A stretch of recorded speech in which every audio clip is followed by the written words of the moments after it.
కనీసం ఏదో రకంగా బురద జల్లాలి అని ఒకే ఒక పరిస్థితుల్లోని పేటీఎం బ్యాచ్ ని దింపి సాక్షి ఛానల్ని పట్టుకొని నోటుకు వచ్చినట్టు మాట్లాడడం తప్పించి ఏమీ వాళ్ళు చేసే పరిస్థితి అయితే కనిపించట్లే. ఒకటైతే క్లియర్ గా ఉన్నాను, ప్రజలందరూ కూడా ఇప్పుడు ఎన్డీఏ పక్షాన ఉన్నారు. ఎన్డీఏ నాయకులందరూ కూడా ఈ రోజు ముందుకు వచ్చి సేవా కార్యక్రమాల్లో పాల్పంచుకుంటున్నారు. రేపటి నుంచి కూడా ఎన్యూమరేషన్ కూడా స్టార్ట్ అవుతుంది. ఎన్యూమరేషన్ లో కూడా ప్రజలందరూ కూడా సహకరించాల్సిందిగా ప్రజలందరికీ కూడా నేను కోరుకుంటున్నా.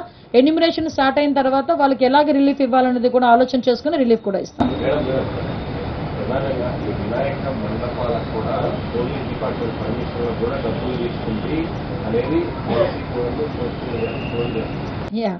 అసలు యాక్చువల్గా అదే ఒకసారి